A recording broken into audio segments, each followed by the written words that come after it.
നമസ്കാരം, വെളിച്ചം ചാനലിലേക്ക് സ്വാഗതം. 2026 ജൂലൈ 26, 27, 28 തീയതികളിലെ ദിനഫലങ്ങൾ, രാശിഫലങ്ങളാണ് ഇതിൽ പറയുന്നത്. 12 രാശിക്കാരെക്കുറിച്ചും പറയുന്നുണ്ട്. ഒരു ദിവസം നമ്മൾ മിനിമം അറിഞ്ഞിരിക്കേണ്ട ജ്യോതിഷ വിവരങ്ങൾ ഏറ്റവും ചുരുക്കിയാണ് ഇതിൽ പറയാൻ ശ്രമിക്കുന്നത്. ഇതിൻ്റെ കറക്റ്റ് ടൈമിംഗ് പറയുകയാണെങ്കിൽ ജൂലൈ 26 രാവിലെ 7:34 AM മുതൽ ജൂലൈ 28 രാത്രി 7:49 PM വരെയാണ് ഈ ഫലങ്ങൾ അനുഭവവേദ്യമാകുന്നത്. ഇതൊക്കെ പറഞ്ഞു തരുന്നതിന് ദയവേത് ഞങ്ങളുടെ ചാനൽ സബ്സ്ക്രൈബ് ചെയ്യുക. പിന്നെ ജ്യോതിഷപരമായ നിങ്ങളുടെ സംശയങ്ങൾക്ക് എൻ്റെ വാട്സാപ്പിൽ ബന്ധപ്പെടുക. 9847291363 ആണ് എൻ്റെ വാട്സാപ്പ് നമ്പർ. ദയവേത് ഫോൺ വിളിക്കരുത്. ആദ്യം മേടം രാശി, അശ്വതി ഭരണി കാർത്തിക ആദ്യപാദം. മേടം രാശിക്ക് ഗുണാധിക്യമാണ്. ശനി മാത്രമാണ് ഇവർക്ക് പ്രതികൂലമായിട്ട് നിൽക്കുന്നത്. അപ്പോൾ ശനിയാഴ്ച ശിവന്, അയ്യപ്പന്, ശനിക്ക് വഴിപാട് നടത്തുക, വ്രതമെടുത്ത്. ഓക്കെ, 7ര ശനിയാണ്, തുടക്കകാലമാണ്. 7ര ശനിയുടെ തുടക്കകാലമാണ്. ഇവർക്ക് 5 ഗ്രഹങ്ങൾ ഗുണദോഷ സമ്മിശ്രമായിട്ട് നിൽപ്പുണ്ട്. അതേസമയം രാഹു, കേതു അനുകൂലമാണ്. 11ാം ഭാവത്തിൽ അവസ്ഥാനത്ത് നിൽക്കുന്നു. ശുക്രനും അനുകൂലമാണ്. 5ാം ഭാവത്തിൽ ശുക്രൻ നിൽക്കുന്നു. അപ്പോൾ പിതാവുമായിട്ട് ബന്ധപ്പെട്ട് നിങ്ങൾക്ക് ധനവരവ് പ്രതീക്ഷിക്കാം. പിതാവിന് ഐശ്വര്യം വരികയും ചെയ്യും. ഓക്കെ, ഭാഗ്യപരീക്ഷകളിൽ സാധ്യതയുണ്ട്. പൊതുവെ ആരോഗ്യസ്ഥിതി, സാമ്പത്തിക സ്ഥിതിയൊക്കെ മെച്ചപ്പെട്ടിരിക്കും. പൊതുവെ മേടം രാശിക്ക് ഗുണാധിക്യമാണ് ഞങ്ങൾ പറയുന്നത്. ഇനി ഇടവൻ രാശി, കാർത്തിക അവസാനം 3 പാദം, രോഹിണി, മകയിരം ആദ്യ 2 പാദം. ഇടവൻ രാശിക്ക് ഗുണാധിക്യമാണെങ്കിലും ഇവർക്ക് ചന്ദ്രൻ പ്രതികൂലമാണ്. അതുപോലെ തന്നെ ചൊവ്വയും പ്രതികൂലമാണ്.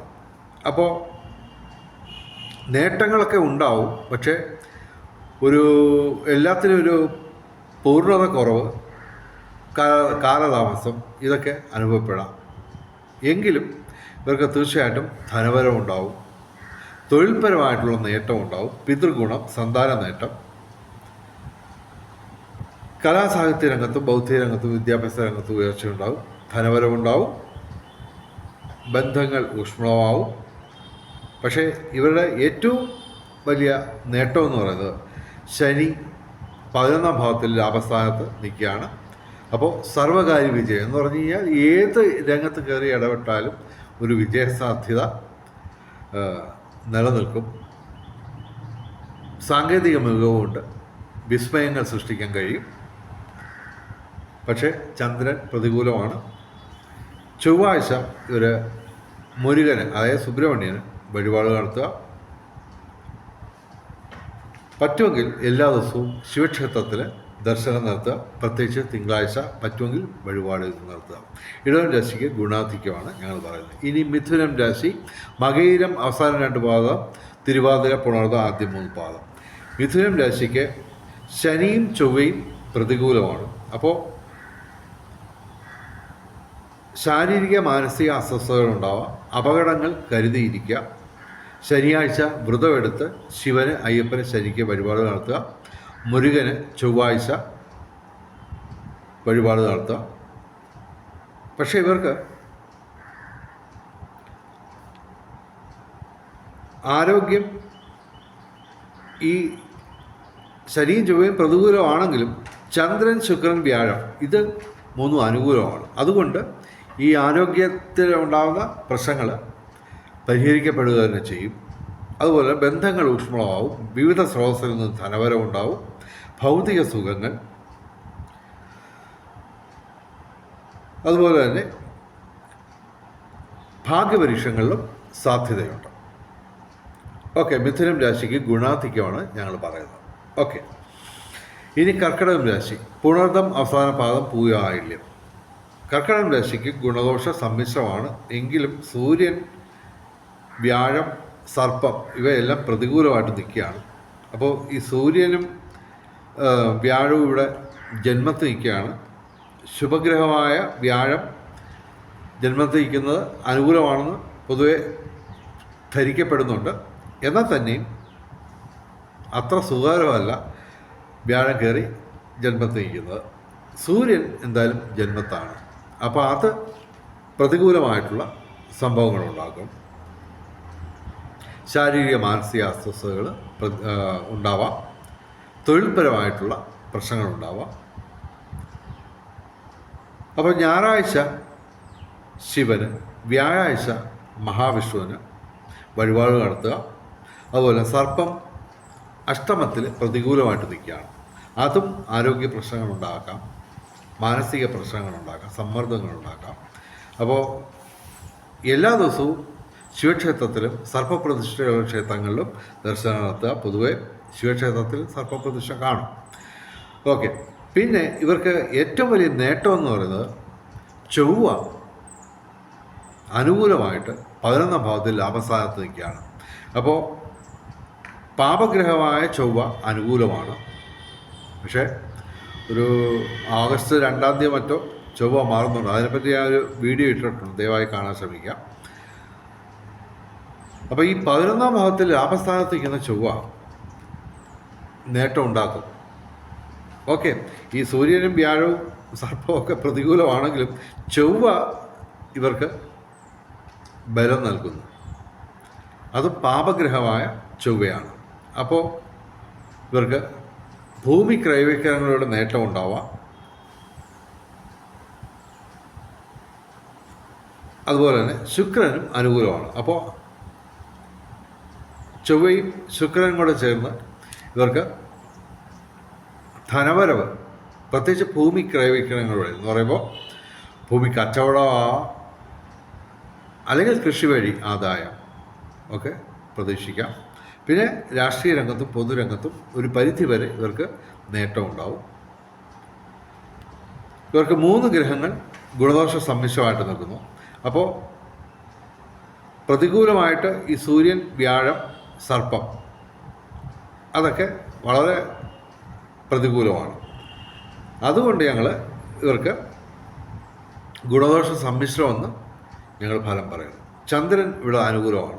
അതുകൊണ്ട് ധൈര്യമായിട്ട് നമുക്ക് ഗുണദോഷ സമ്മിശ്രമായിട്ട് പറയാം. ചന്ദ്രനും കൂടെ പ്രതികൂലമായിരുന്നെങ്കിൽ നമുക്ക് ദോഷാധിക്യം പറയേണ്ടി വന്നേനെ. എനിവേ, കർക്കിടക രാശിക്കാർക്ക് ഈ ദിവസങ്ങളിൽ 26, 27, 28 തീയതികളിൽ ഗുണദോഷ സമ്മിശ്രമാണ്. ഇനി ചിങ്ങം രാശി, മകം, പൂരം, ഉത്തരാദ്യ പാദം. ചിങ്ങം രാശിക്ക് ഗുണദോഷ സമ്മിശ്രത്തിൽ തന്നെ അല്പം പ്രശ്നമുള്ള ദിവസങ്ങളാണ്. കാര്യം 5 ഗ്രഹങ്ങൾ പ്രതികൂലമാണ്. അതിൽ തന്നെ 4 പാപഗ്രഹങ്ങളാണ്.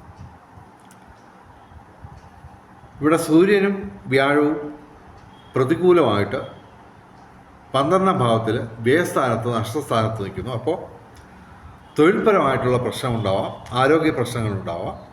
പിന്നെ ശനി ഇവിടെ അഷ്ടമത്തിലാണ്. അപ്പോൾ നമുക്ക് ശാരീരിക മാനസിക അസ്വസ്ഥതകൾ പ്രതീക്ഷിക്കാം. 7ാം ഭാവത്തിൽ സർപ്പം നിൽപ്പുണ്ട്. അപ്പോൾ ജീവിത പങ്കാളിയായിട്ടും ഓപ്പോസിറ്റ് സെക്സുമായിട്ടും പ്രശ്നങ്ങളുണ്ടാവാം. ഇവർ എല്ലാ ദിവസവും ശിവക്ഷേത്രത്തിലും സർപ്പപ്രതിഷ്ഠയുള്ള ക്ഷേത്രങ്ങളിലും ദർശനം നടത്തുക. ഞായറാഴ്ച ശിവന്, വ്യാഴാഴ്ച മഹാവിഷ്ണുവിന് വഴിപാട് നടത്തുക. ശനിയാഴ്ച ശിവന്, അയ്യപ്പന്, ശനിക്ക് വഴിപാട് നടത്തുക. അഷ്ടമ ശനിയാണ്. ഓക്കെ. എങ്കിലും ഇവർക്ക് ചൊവ്വ ഏകദേശം ഒരു 10-50ഓളം ദിവസം ഇനിയും അനുകൂലമായിട്ട് നിൽക്കും. ഇപ്പോൾ കർമ്മഭാവത്തിൽ, പിന്നെ 11ാം ഭാവത്തിൽ ലാഭസ്ഥാനത്ത്. അപ്പോൾ ചൊവ്വ കൊണ്ട് ഇവർക്ക് ഒരു നല്ല ഗ്രിപ്പ് കിട്ടിയാണ്. എങ്കിലും ഈ 5 ഗ്രഹങ്ങളുടെ പ്രതികൂലാവസ്ഥ ഇവരെ ബാധിക്കുക തന്നെ ചെയ്യും. എങ്കിലും ഒരു പരിധി വരെ ഇവർക്ക്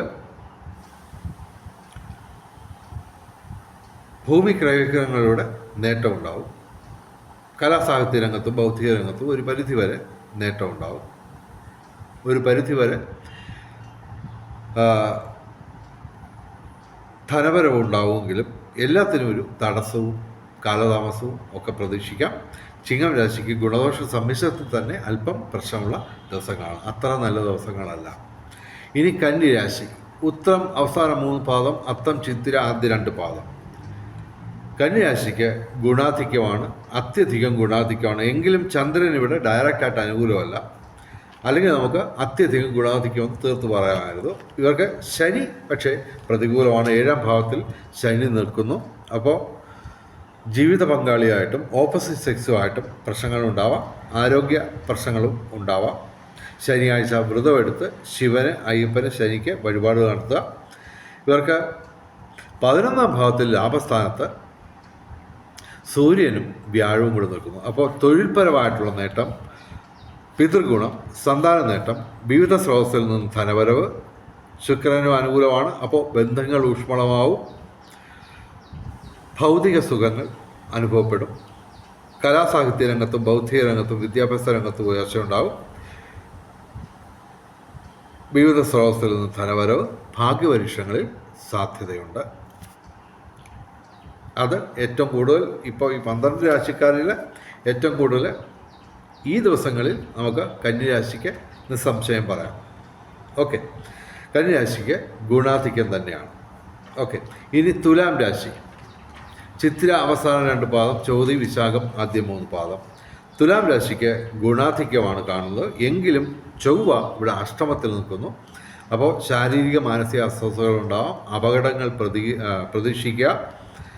ചൊവ്വാഴ്ച മുരുകന് വഴിപാട് നടത്തുക. ഇവർക്ക് 6 ഗ്രഹങ്ങൾ അനുകൂലമായിട്ടും 2 ഗ്രഹങ്ങൾ ഗുണദോഷ സമ്മിശ്രമായിട്ടും നിൽക്കുന്നു.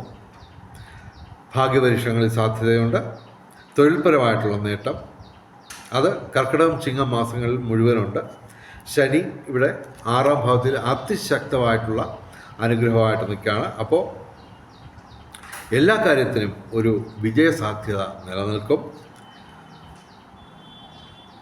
പിന്നെ വ്യാഴം ഇവിടെ കർമ്മഭാവത്തിലാണ് നിൽക്കുന്നത്, അത് സൂര്യനുമായിട്ട് ഒരുമിച്ച് നിൽക്കുകയാണ്. അപ്പോൾ ഇവർക്ക് തൊഴിൽപരമായിട്ടുള്ള നേട്ടം ഉറപ്പിക്കാം. പ്രത്യേകിച്ച് തൊഴിൽപരമായിട്ടുള്ള രംഗങ്ങളിൽ ഇവർക്ക് മാറ്റങ്ങളുടെ വലിയൊരു അടിസ്ഥാനം രൂപീകരിക്കപ്പെടുക തന്നെ ചെയ്യും, പ്രത്യേകിച്ച് കർക്കിടക മാസത്തിൽ. ഓക്കെ, അപ്പോൾ പൊതുവെ തുലാം രാശിക്ക് ഗുണാധിക്യമാണ് ഞങ്ങൾ പറയുന്നത്. ഇനി വൃശ്ചികം രാശി, വിശാഖം അവസാന പാദം, അനിഴം തൃക്കേട്ട. വൃശ്ചികം രാശിക്ക് ഗുണാധിക്യമാണ് കാണുന്നത്.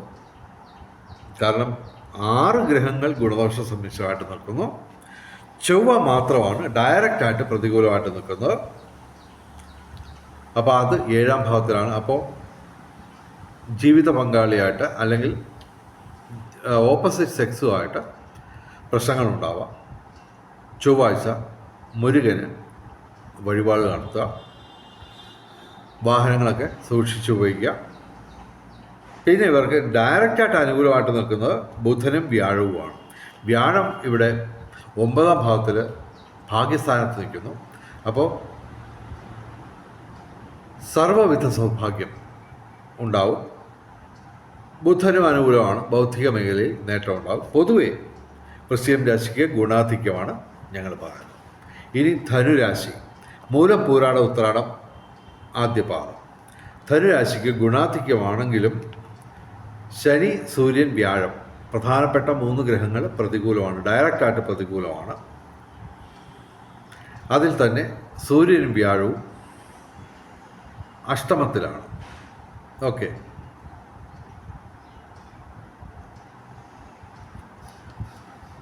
അഷ്ടമത്തിലാണ്. ഓക്കെ, അപ്പോൾ ഞായറാഴ്ച ശിവന്, വ്യാഴാഴ്ച മഹാവിഷ്ണുവിന് വഴിപാട് നടത്തുക. ശനിയാഴ്ച വ്രതമെടുത്ത് ശിവന് അയ്യപ്പന് ശനിക്ക് വഴിപാട് നടത്തുക. കണ്ടകശനിയാണ്. ഇവർക്ക് തീർത്ഥയാത്രയ്ക്കും ഉല്ലാസയാത്രകൾക്കും വഴിയൊരുങ്ങും. ചന്ദ്രൻ, ചൊവ്വ, ശുക്രൻ ഇവ അനുകൂലമാണ്. പിന്നെ ഭാഗ്യപരീക്ഷണങ്ങളിൽ സാധ്യതയുണ്ട്. വിവിധ സ്രോതസ്സിൽ നിന്ന് ധനവരവ് വരും. ചൊവ്വ ഇവർക്ക് 6ാം ഭാവത്തിൽ അനുകൂലമായിട്ട് നിൽക്കുകയാണ്. പക്ഷേ ആഗസ്റ്റ് 2 മറ്റോ ചൊവ്വ മാറുന്നുള്ളൂ. അതിനെപ്പറ്റി ഞാൻ ഒരു വീഡിയോ ചെയ്തിട്ട് അത് കാണാൻ ശ്രമിക്കാം. ഭൂമി ക്രയവിക്രയങ്ങളുടെ നേട്ടം ഉണ്ടാവും. രാഷ്ട്രീയ രംഗത്തും പൊതുരംഗത്തും ഉയർച്ചയുണ്ടാവും. പൊതുവെ ധനുരാശിക്ക് ഗുണാധിക്യമാണ് കാണുന്നത്.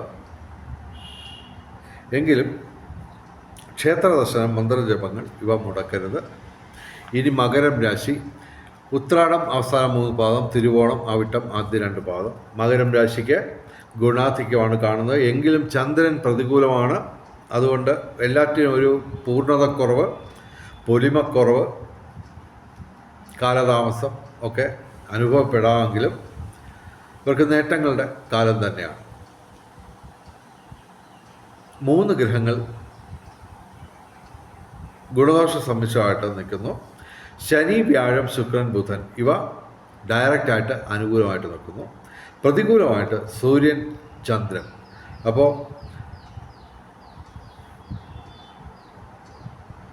ഞായറാഴ്ചയും തിങ്കളാഴ്ചയും നമ്മൾ ശിവക്ഷേത്രത്തിൽ വഴിപാട് നടത്തുക. ഇവർക്ക് എല്ലാ കാര്യത്തിനും ഒരു വിജയസാധ്യത നിലനിൽക്കും. സാങ്കേതിക മികവുകൊണ്ട് നേട്ടങ്ങളുണ്ടാവും. സർവ്വവിധ സൗഭാഗ്യം, ഭൗതിക സുഖങ്ങൾ, വിവിധ സ്രോതസ്സിൽ നിന്ന് ധനവരവ്, ബന്ധങ്ങൾ ഊഷ്മളമാവും. കലാസാഹിത്യ രംഗത്തും ബൗദ്ധിക രംഗത്തും വിദ്യാഭ്യാസ രംഗത്തും ഉയർച്ചയുണ്ടാവും. മകരം രാശിക്ക് ഗുണാധിക്യമാണ്. ഇനി കുംഭം രാശി. അവിട്ടം അവസാന 2 പാദം, ചതയം, പൂരിട്ടാതി ആദ്യ 3 പാദം. കുംഭം രാശിക്ക് അല്പം പ്രശ്നമുള്ള ദിവസങ്ങളാണ്. എങ്കിലും ചന്ദ്രനും സൂര്യനും അനുകൂലമാണ്. തൊഴിൽപരമായിട്ടുള്ള നേട്ടം ഒരു പരിധിവരെ ഇവർക്ക് പ്രതീക്ഷിക്കാം. ശാരീരിക മാനസിക അസ്വസ്ഥതകൾക്ക് ഒരു ചെറിയ ഡിസ്കൗണ്ട് കിട്ടും. എങ്കിലും 4 പാപഗ്രഹങ്ങൾ ഉൾപ്പെടെ 5 ഗ്രഹങ്ങൾ ഡയറക്റ്റായിട്ട് പ്രതികൂലമാണ്. ഇവർ എല്ലാ ദിവസവും ശിവക്ഷേത്രത്തിലും സർപ്പപ്രതിഷ്ഠയുള്ള ക്ഷേത്രങ്ങളിലും ദർശനം നടത്തുക. ശനിയാഴ്ച വ്രതമെടുത്ത് ശിവന്, അയ്യപ്പന്, ശനിക്ക് വഴിപാട് നടത്തുക. ചൊവ്വാഴ്ച മുരുകന്, വ്യാഴാഴ്ച മഹാവിഷ്ണുവിന് വഴിപാട് നടത്തുക. പൊതുവെ കുംഭൻ രാശിക്ക് അത്ര നല്ല ദിവസങ്ങളല്ല. എങ്കിലും ഒരു ചെറിയ നേട്ടമുള്ളത് ചന്ദ്രൻ ഇവിടെ അനുകൂലമാണ്. എങ്കിലും കുംഭൻ രാശിക്ക് അത്ര നല്ല ദിവസങ്ങളല്ല. ഇനി മീനം രാശി. പൂരിട്ടാതി അവസാന പാദം, ഉത്രട്ടാതി രേവതി. മീനം രാശിക്ക് ഗുണാധിക്യമാണ് കാണുന്നത്. എങ്കിലും ജന്മശനിയാണ്. അപ്പോൾ വ്രതമെടുത്ത് ശനിയാഴ്ച ശിവന്, അയ്യപ്പന്, ശനിക്ക് വഴിപാട് നടത്തുക. എല്ലാ ദിവസവും ശിവക്ഷേത്രത്തിലും സർപ്പപ്രതിഷ്ഠയുള്ള ക്ഷേത്രങ്ങളിലും ദർശനം നടത്തുക. ഇവർക്ക് ചൊവ്വ ഇവിടെ അനുകൂലമാണ്. 3-ാം ഭാവത്തിൽ അനുകൂലമാണ്. പക്ഷേ ആഗസ്റ്റ് 2-ാം തീയതി മാറ്റം വരുന്നുണ്ട്. അതുവരെ ഏകദേശം ആഗസ്റ്റ് 2-ാം തീയതി വരെ ചൊവ്വ അനുകൂലമാണ്. അപ്പോൾ ഭൂമി ക്രയവിക്രയങ്ങളുള്ള നേട്ടം ഉണ്ടാവും. രാഷ്ട്രീയ രംഗത്തും പൊതുരംഗത്തും ഉയർച്ചയുണ്ടാവും. നിയമപരമായ പ്രശ്നങ്ങളിൽ അനുകൂലമായ മാറ്റം ഉണ്ടാവും. ബൗദ്ധിക മേഖലയിൽ നേട്ടമുണ്ടാവും. സർവ്വവിധ സൗഭാഗ്യം, ഭൗതിക സുഖങ്ങൾ, വിവിധ സ്രോതസ്സിൽ നിന്നും ധനവരവ്. അതുപോലെ തന്നെ 5-ാം ഭാവത്തിലെ വ്യാഴം ഇവർക്ക് നേട്ടങ്ങൾ കൊണ്ടുവരിക തന്നെ ചെയ്യും. പ്രത്യേകിച്ച് പ്രണയ ജീവിതം സഫലമാവും. ദാമ്പത്യ ജീവിതം ഊഷ്മളമാവും. വിവാഹം കാത്തു നിൽക്കുന്ന യുവതി യുവാക്കൾക്ക് നേട്ടമുണ്ടാവും. 5-ാം ഭാവത്തിൽ സൂര്യനുണ്ട്. അപ്പോൾ ഒരു പരിധിവരെ ഇവർക്ക് തൊഴിൽപരമായിട്ടുള്ള നേട്ടമുണ്ടാവും. കൂടാതെ പിതൃഗുണം, പിതാവിന് ഐശ്വര്യം, സന്താനങ്ങൾക്ക് നേട്ടം, ഇതൊക്കെ ഒരു പരിധിവരെ ഇവർക്ക് ഉണ്ടാവും. പൊതുവെ മീനം രാശിക്ക് ഗുണദോഷ സമ്മിശ്രമാണ്. ഇനി നമുക്ക് ഭാഗ്യ നിറങ്ങൾ നോക്കാം. 26-ാം തീയതി ഞായറാഴ്ച ചുവപ്പ്, 27-ാം തീയതി തിങ്കളാഴ്ച നീല അല്ലെങ്കിൽ വെള്ള, 28-ാം തീയതി ചൊവ്വാഴ്ച ചുവപ്പ് അല്ലെങ്കിൽ ഇവയുടെ ഇളം നിറങ്ങൾ അല്ലെങ്കിൽ ഈ നിറങ്ങൾ ഡിസൈനായിട്ട് വരുന്ന വസ്ത്രങ്ങൾ ധരിച്ചാൽ ഭാഗ്യവർദ്ധനം ഉണ്ടാകുന്നതാണ്. ഇനി ബ്രഹ്മമുഹൂർത്തം 26-ാം തീയതി രാവിലെ 4:40 AM മുതൽ രാവിലെ 5:28 AM വരെ 26-ാം തീയതി ബ്രഹ്മമുഹൂർത്തമാണ്. 27, 28 തീയതികളിൽ രാവിലെ 4:41 AM മുതൽ 5:29 AM വരെ ബ്രഹ്മമുഹൂർത്തമാണ് 27, 28 തീയതികളിൽ. അഭിജിത്ത് മുഹൂർത്തം 26, 27, 28 തീയതികളിൽ ഉച്ചയ്ക്ക് 12:03 PM മുതൽ 12:53 PM വരെ അഭിജിത്ത് മുഹൂർത്തമാണ് 26, 27, 28 തീയതികളിൽ. അഭിജിത്ത് മുഹൂർത്തത്തിലും ബ്രഹ്മമുഹൂർത്തത്തിലും പ്രധാനപ്പെട്ട കാര്യങ്ങൾ ചെയ്യാൻ ശ്രമിക്കുക. ബ്രഹ്മമുഹൂർത്തത്തിൽ പ്രാർത്ഥനകൾക്കും ക്ഷേത്ര ദർശനത്തിനും സമയം കണ്ടെത്തുക. ഇനി രാഹുകാലം നോക്കാം. 26-ാം തീയതി വൈകിട്ട് 5:07 PM മുതൽ വൈകിട്ട് 6:40 PM വരെ രാഹുകാലമാണ് 26-ാം തീയതി. 27-ാം തീയതി രാവിലെ 7:49 AM മുതൽ 9:22 AM വരെ രാഹുകാലമാണ് 27-ാം തീയതി. 28-ാം തീയതി വൈകിട്ട് 3:34 PM മുതൽ വൈകിട്ട് 5:07 PM വരെ രാഹുകാലമാണ്. രാഹുകാലത്ത് യാത്രകൾ ഒഴിവാക്കുക, പ്രധാനപ്പെട്ട കാര്യങ്ങളിൽ നിന്ന് വിട്ടുനിൽക്കുക. ഇനി ഭാഗ്യ നമ്പറുകൾ നോക്കാം. 26/7/2026 7 ഏറ്റവും വലിയ ഭാഗ്യസംഖ്യ. 8, 9, 6, 2, 0 ഇവയും ഭാഗ്യസംഖ്യകളാണ്. 27/7/2026 8 ഏറ്റവും വലിയ ഭാഗ്യസംഖ്യ. 9, 7, 2, 0, 6 ഇവയും ഭാഗ്യസംഖ്യകളാണ്. ഓക്കെ, ഈ 2 ദിവസങ്ങളിലും നമ്പറുകളെല്ലാം തുല്യമാണെങ്കിലും അതിൻ്റെ പ്രാധാന്യം വ്യത്യാസമാണ്, ശ്രദ്ധിച്ച് നോക്കുക. ഓക്കെ, ഇനി 28/7/2026 9 ഏറ്റവും വലിയ ഭാഗ്യസംഖ്യ. 8, 2, 1, 7, 6 ഇവയും ഭാഗ്യസംഖ്യകളാണ്. വെളിച്ചം ചാനലിൻ്റെ മുഴുവൻ പ്രേക്ഷകർക്കും സർവകാര്യ വിജയം, സർവവിധ സൗഭാഗ്യം, രാജകീയ സുഖഭോഗങ്ങൾ, അപ്രതീക്ഷിത ധനലാഭങ്ങൾ, അപ്രതീക്ഷിത സൗഭാഗ്യങ്ങൾ ഇവ ഗുരുവായൂരപ്പൻ അനുഗ്രഹിച്ചു തന്ന് എല്ലാവരുടെയും ജീവിതത്തിൽ വെളിച്ചവും ഐശ്വര്യവും സമ്പൽ സമൃദ്ധിയും വന്നു ചേരട്ടെ എന്ന് പ്രാർത്ഥിച്ചുകൊണ്ട് വീഡിയോ അവസാനിപ്പിക്കുന്നു. നമസ്കാരം, ശുഭദിനം.